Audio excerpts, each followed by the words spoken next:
Hi అందరికీ, నేను మీ మహాలక్ష్మి. ఈ రోజు నుంచి నేను కుకింగ్ సిరీస్ స్టార్ట్ చేస్తున్నా. డైలీ నా స్టైల్లో నేను ఎలా వంట చేస్తా అన్నది మీ అందరికీ చూపించబోతున్నా. దాని తర్వాత ఎపిసోడ్స్ లాగా నేను వీడియోస్ పోస్ట్ చేస్తా, తప్పకుండా అందరు చూడండి. ఓకేనా? నా వంటలన్నీ మీ అందరికీ నచ్చుతాయని అనుకుంటున్నా. ఓకే, మనం పప్పుచారు ప్రాసెస్లోకి అయితే వెళ్ళిపోదాం. ఫస్ట్ కుక్కర్ పెట్టేసుకోవాలి. ఒక 10 మినిట్స్ ముందైనా మనం పప్పు నానబెట్టేసుకొని పప్పు ఉడికించేసుకోవాలి.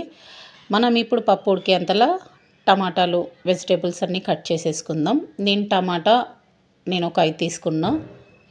నేను టమాటా ఎక్కువనే వేస్తాను అండి పప్పుచారులో. మీకు ఎన్ని ఇష్టమైతే అన్ని వేసుకోవచ్చు. నేను ఒక 5 తీసుకున్నా. తర్వాత 2 ఆనియన్స్ కట్ చేసేటప్పుడు ఒక టిప్ చెప్తున్నా అండి.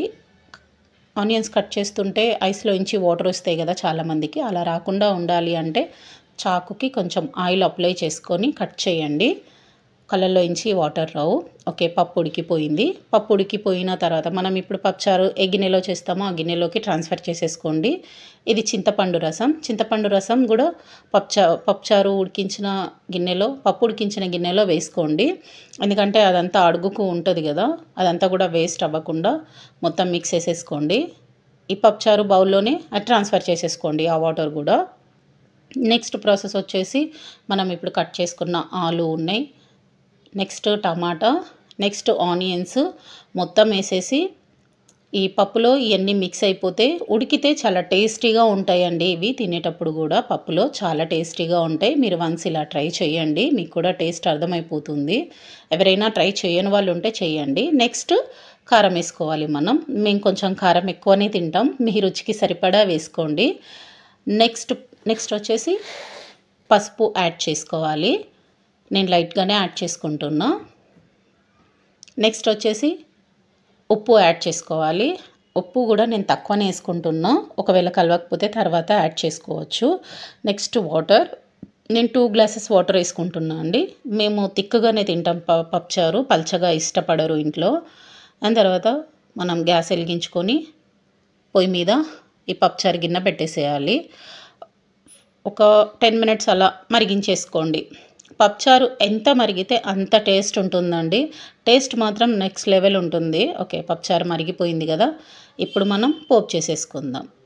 ఫస్ట్ గిన్నె పెట్టేసి దాని తర్వాత ఆయిల్ పోసి, నెక్స్ట్ ఆవాలు చిటపటలాడిన తర్వాత కొంచెం ఎండుమిరపకాయలు వేసి అవి కూడా కొంచెం ఫ్రై అయిన తర్వాత జీలకర్ర యాడ్ చేసుకుందాం. నెక్స్ట్ వచ్చేసి కరివేపాకు యాడ్ చేసుకుందాం. కరివేపాకు కూడా చాలా మంచిదండి, కరివేపాకు కూడా వేసుకోండి ఎక్కువగానే. దాని తర్వాత లైట్గా ఇంగువ, నెక్స్ట్ ఎల్లిపాయలు వేద్దాం అనుకున్నా కానీ మర్చిపోయా. నెక్స్ట్ మొత్తం పప్పు అంతా ఇందులో ట్రాన్స్ఫర్ చేసేసుకోండి. టేస్ట్ మాత్రం నెక్స్ట్ లెవెల్ ఉంటుంది. ఓకేనా? ఇప్పుడు మనం చికెన్ ఫ్రై స్టార్ట్ చేద్దాం. ఓకేనా? ముందుగా స్టవ్ వెలిగించుకొని బాండి పెట్టేసుకొని సరిపడా ఆయిల్ వేసుకోవాలి. ఈ చికెన్ ఫ్రై చాలా బాగుంటుంది. లెగ్ పీస్, నాకు ఇష్టమైన లెగ్ పీస్, అదే చూపిస్తున్నా.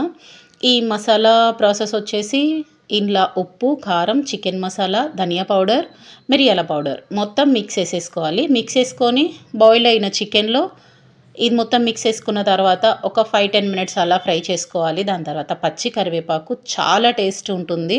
మీరు ఒకసారి ట్రై చేయండి. మొత్తం ఫ్రై అయిపోయిన తర్వాత మనం బౌల్లో తీసేసుకుందాం. ఈ చికెన్ ఫ్రై చాలా బాగుంటుంది. ఇంకా కొంచెం ఆయిల్ వేసేసుకొని కొంచెం లైట్గా పచ్చిమిరపకాయలు లైట్గా ఫ్రై చేసుకోవాలి. టేస్ట్ చాలా బాగుంటుంది. మేము కొంచెం స్పైసీగానే తింటాం కాబట్టి ఇలా ఫ్రై చేస్తున్నా. ఎవరికైనా స్పైసీ ఇష్టం లేదు అనుకున్న వాళ్ళు స్కిప్ చేసేయచ్చు.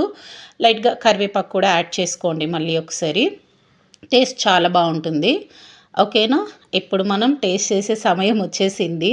పప్పుచారు అండ్ చికెన్ చాలా అంటే చాలా బాగుంది, నాకు చాలా నచ్చింది. మీరు కూడా ట్రై చేయండి. ఈ ప్రాసెస్లో చాలా ఈజీ ప్రాసెస్, మీరు తప్పకుండా ట్రై చేయండి. మీకు కూడా నచ్చుతుందని అనుకుంటున్నా.